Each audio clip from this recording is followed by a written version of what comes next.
puis si tu transformes par exemple ce produit-là, le basilic transformé, et puis bon, vous arrivez déjà au niveau de la transformation et emballage, et ça peut maintenant se vendre sur le marché, ça peut déjà aller sur le marché et ça va être consommé.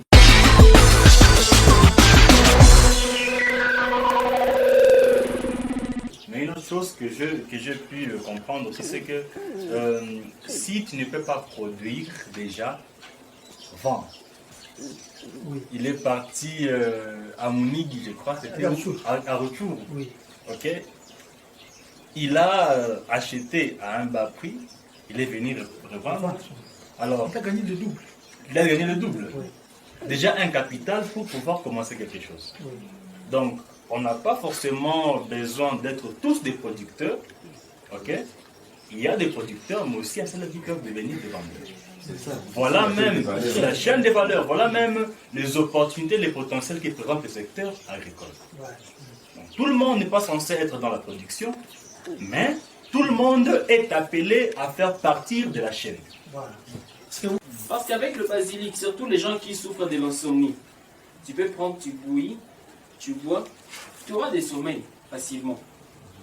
Donc avec ça,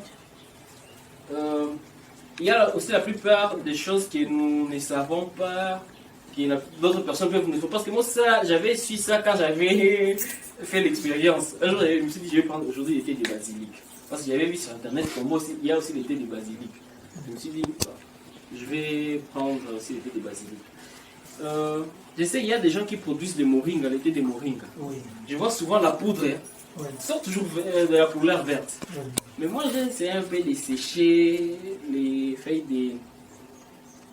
du basilic, mais j'ai pu constater que ça a la couleur chocolat. Alors, comment est-ce qu'on fait pour que ça puisse avoir la couleur verte?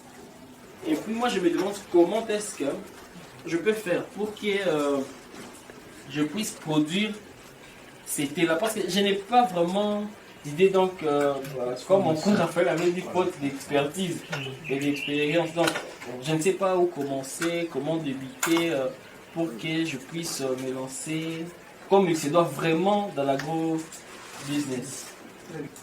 Ne diminue à rien la valeur de la feuille ci, elle est toujours conservée. Parce qu'il y a d'autres, j'ai vu une dame, on a été en contact avec elle, on était en train de réfléchir transformation. Alors, elle est en train de transformer des épices. Elle fait des épices, elle prend ceci, elle fait des épices. Quand vous venez chez elle, vous venez payer des épices.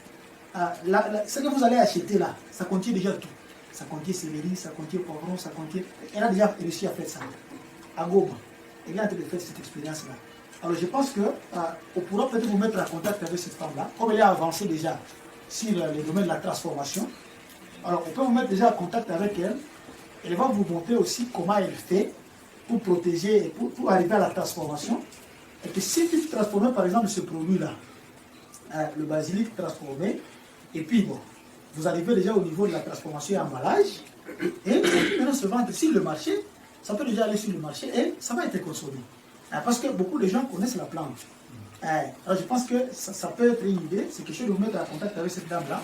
Elle montre comment elle fait dans la transformation des épices, et puis elle peut orienter et vous donner encore une idée davantage, voir comment tu peux aussi commencer, te lancer, et entreprendre aussi, et vous concentrer seulement à cette culture-là, à cette